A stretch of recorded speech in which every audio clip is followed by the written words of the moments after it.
भारत पाकिस्तान तनाव के बीच विदेशी मीडिया और साथ ही दुनिया भर के लीडर्स के अलग अलग रिएक्शंस सामने आ रहे हैं। कुछ लीडर्स द्वारा भारत के कदम को सही ठहराया जा रहा है तो कुछ शांति रखने की बात कर रहे हैं। तो वहीं न्यूयॉर्क टाइम्स ने अपनी रिपोर्ट में लिखा है कि ये जंग सिर्फ भारत और पाकिस्तान की ही नहीं बल्कि यूएस चीन के हथियारों की भी लड़ाई है। और ऐसा इसलिए है क्योंकि एशियाई देशों के बीच चीन और अमेरिका दोनों ही हथियारों की पूरी पूर्ति करते हैं। चीन जहां पाकिस्तान को हथियार दे रहा है, वहीं अब भारत रूस के बाद अमेरिकी हथियारों पर ज़्यादा भरोसा जताने लगा है। तो वहीं चीन और अमेरिका के रिश्ते भी कुछ समय से ठीक नज़र नहीं आ रहे हैं। इसी तनाव के बीच और भी कुछ विदेशी मीडिया के रिएक्शन सामने आए हैं। अमेरिकी अखबार वॉशिंगटन पोस्ट ने लिखा, भारत ने 2019 की बालाकोट स्ट्राइक से भी कहीं बड़ा हमला किया है। इस वजह से इलाके में तनाव बढ़ गया है और 2021 से जारी सीज फायर खत्म हो चुका है। दोनों देश एक दूसरे को हमलावर बता रहे हैं। दोनों ने अपने अपने कश्मीर पर गोलीबारी, ड्रोन अटैक और मिसाइल हमलों के लिए एक दूसरे को दोषी ठहराया है।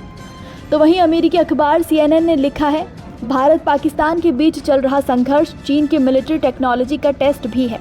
अखबार ने लिखा कि चीन ने अपनी मिसाइल इंडस्ट्री के पीछे अरबों डॉलर खर्च किए हैं। दुनिया को पहली बार पता चलेगा कि चीन के एडवांस हथियार पश्चिमी हार्डवेयर के मुकाबले किस तरह से काम करते हैं।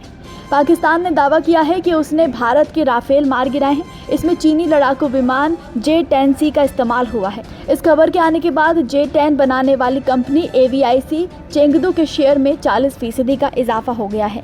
फ्रांसीसी अखबार ला मोंड ने लिखा, भारत और पाकिस्तान एक दूसरे पर हमला करने के लिए ड्रोन का इस्तेमाल कर रहे हैं।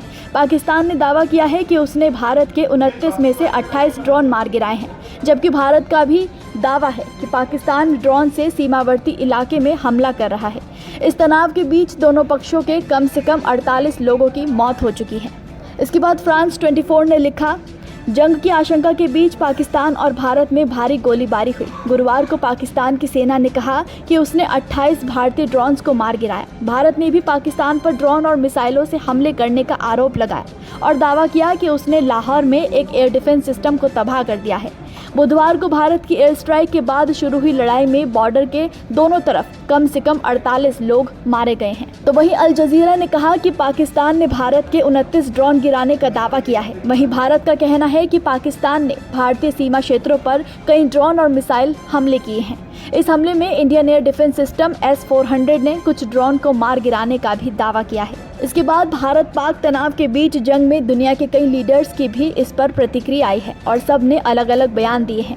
अमेरिका के राष्ट्रपति डोनाल्ड ट्रंप ने कहा, मेरे दोनों ही देशों से अच्छे संबंध हैं। मैं दोनों से ही अच्छे से मिलता हूं, तो ये मेरे लिए बहुत भयानक है क्योंकि मैं दोनों के साथ मिलकर काम करता हूं। मैं उन्हें रुकते हुए देखना चाहता हूं। उन्होंने जैसे को तैसा वाली नीति अपनाई है, इसलिए उम्मीद है कि अब वो ऐसा करना बंद कर देंगे।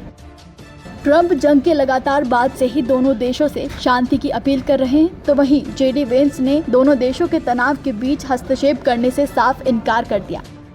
तो वहीं अमेरिका के उपराष्ट्रपति JD Vance ने कहा, भारत पाक संघर्ष में हमारा कोई काम नहीं है। हम इसमें हस्तक्षेप नहीं करेंगे। हम भारत और पाकिस्तान से हथियार डालने के लिए भी नहीं कह सकते हैं। अमेरिका विवाद को कम करने के लिए डिप्लोमेटिक तरीके से काम करेगा। हमें उम्मीद है कि ये किसी क्षेत्रीय युद्ध या परमाणु संघर्ष में नहीं बदलेगा। तो वहीं पूर्व ब्रिटिश PM ऋषि सुनक ने कहा, किसी भी देश को दूसरे देश की जमीन से अपने यहाँ हो रहे हमले स्वीकार नहीं करने चाहिए। भारत का आतंकी ठिकानों पर हमला करना सही है। आतंकवादियों को किसी भी तरह की छूट नहीं दे सकते हैं। एक और जहां ऋषि सुनक ने भारत के कदम को एक तरफा सही बताया, तो वहीं तुर्की के राष्ट्रपति ने साफ तौर पर पाकिस्तान पर फूट फूट कर हमदर्दी जताई है। इसके बाद तुर्की के राष्ट्रपति रेचेप एर्दोगन ने कहा, हमें चिंता है कि पाकिस्तान और भारत के बीच तनाव एक भीषण लड़ाई में बदल जाएगा। इस वजह से मिसाइल हमले होंगे और कई लोग मारे जाएंगे।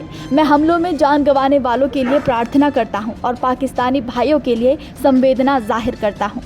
तो वहीं UN महासचिव एंटोनियो गुटेरेस ने कहा, सैन्य समाधान कोई हल नहीं है। UN किसी भी ऐसी पहल का समर्थन करने को तैयार है जो हालात को सामान्य करे, डिप्लोमेसी को बढ़ावा दे और शांति के लिए नए सिरे से बातचीत करे।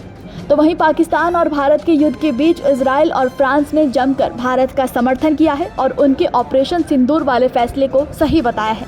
वहीं पाकिस्तान की बात की जाए तो उसे चीन, तुर्की और अजरबैजान का पूरा समर्थन मिल रहा है और अमेरिका, रूस ने दोनों ही देश से युद्ध को रोककर शांति की अपील की है। नमस्कार, मैं हूं मानक गुप्ता। अगर आपको हमारा ये वीडियो पसंद आया हो तो इसे लाइक और शेयर जरूर करें, और हाँ, हमें सब्सक्राइब और फॉलो करना ना भूलें ताकि आप देश और दुनिया की कोई खबर मिस ना करें। तो जुड़े रहिए हमारे साथ और देखते रहिए न्यूज़ 24।